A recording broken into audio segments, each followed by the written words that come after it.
Mga pagsubok man, maging matatag tayo kasi sabi ng Diyos, siya ang pag-asa. Amen. Mahalin mo yung pangarap mo. Mahalin mo ang Diyos at pagkakaloob sa iyo ng Diyos yung pinapangarap mo. Amen. Ayun lang natutunan ko sa verse na ito at gusto ko lang mag-thank kay God kasi earlier naiiyak ako kasi grabe talaga yung as in yung pressure na naiisip ko na birthday po kasi ng share ko lang, birthday po kasi ng kapatid ko today po.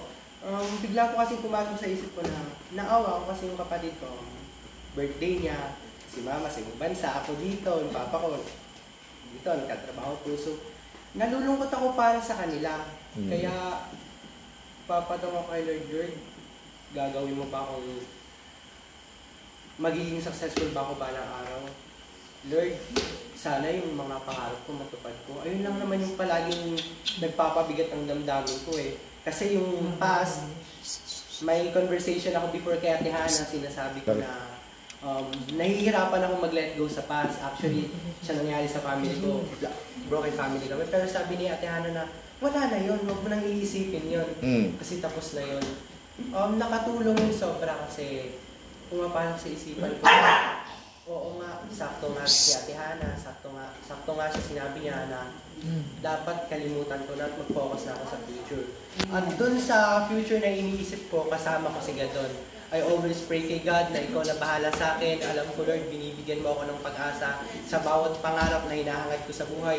Sa bawat hakbang ko, ikaw ang nandyan sa gilid ko, sumusuporta sa akin, tumutulak sa akin pangat sa buhay. Kaya Lord, thank you. Thank you po talaga. Amen. And wala akong ibang masasabi. Thank you Lord. And kung mangyayari man lahat ng sinasabi ko na to, sobrang thank you ako. Pero kung hindi, alam ko may mas maganda kang plano sa akin. Amen. Kaya lang, thank you. Nung unang tayo mo rito, overnight din. Madami pang mga kabataan na nakasama natin umattend. Ang purihin ng Diyos dahil ngayon pagtayo mo, matatag ka na. Dahil nung pagtayo mo pa lang dito noon, ganon ka na di ba? Hindi na may drawing ang mukha ni John Lloyd, iyak siya ng iyak. No? Balikan mo, nasa video. No? So, yung salita niya halos hindi maintindihan kasi iyak siya ng iyak.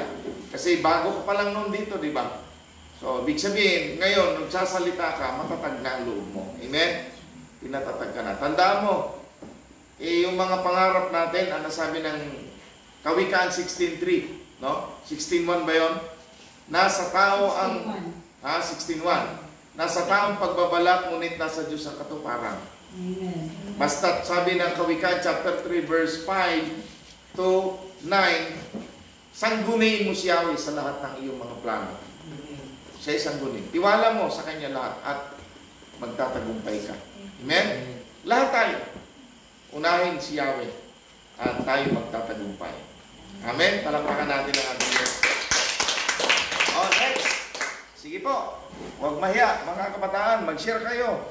Ito yung time na makapag-share kayo ng inyong damdamin, makapagpatutuo kayo, at makapag-testimony kayo. Maring Kutsing, tayo. Ikaw'y tumatayo na eh. Nahirap pigilin. Kanina ka pa baka ikikinabaga na.